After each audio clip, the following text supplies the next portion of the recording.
Guys, এই যে আমার মুখে যে দাগগুলো তোমরা দেখো না, এখান দিয়ে দেখায়, দেখো সামান্য সামান্য আছে, খুব একটা নেই, একদমই অল্প। তো এই দাগগুলো কিভাবে হয়েছিল জানো? এই দাগগুলো হয়েছিল আমি যখন অনেকটা ছোট ছিলাম, তখন আমি আর আমার ভাই, হ্যাঁ, একদিন এরকম এই ঝড়ের সময়, মানে এখন দেখো আকাশে কতটা মেঘ করেছে, এই দেখো। ও মা, দাঁড়া দাঁড়া তোমাদের দেখাই। এই যে দেখো আমি ভিডিও করছি আর এখানে এই মোষটা এসে আমাকে ভয় দেখিয়েছে, আর আমি ভয় পেয়ে গেছি। মোষটা এখানে মাঠে চড়ছিল আর আমাকে দেখেই একদম আমার কাছে চলে এসেছে। ভাবছি হয়তো আমি খাবার নিয়ে এসেছি, কিন্তু আমি তো কিছুই আনিনি ওর জন্য। ওই যে দেখো দূরে কত মেঘ করেছে, কত মেঘ।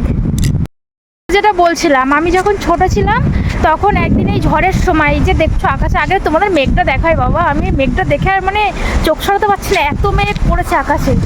তো এরকম এই ঝড়ের সময়তে আমি আর আমার ভাই গিয়েছিলাম আম কুড়াতে, হ্যাঁ, একদম মানে যে কালবৈশাখী বৈশাখ মাসে যে ঝড়ের সময়তে যে ঝড়গুলো হয় না, ওই ঝড়ের সময়তে গিয়েছিলাম আম কুড়াতে। বাবা মা কেউ জানতো না যে আমরা আম কুড়াতে গিয়েছি। দিয়ে ঝড় ঝড় শেষ হয়েছে, তারপরে বাড়ি এসেছি।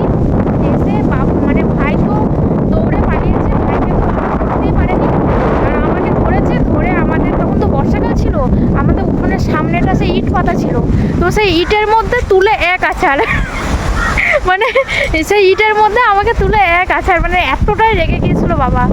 দিয়ে সেই মানে আছাড় খেয়ে আমার এই অবস্থা মুখের, মানে আমার পেটে রক্ত বেরিয়ে গেছিলো সব, মানে এত লেগেছিল।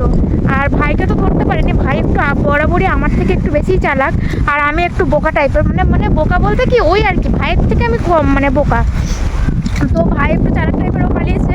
দিয়ে যখন দেখেছে বাবার রাগ একদম ঠান্ডা হয়ে গেছে, তখন এসেছে বাড়ি।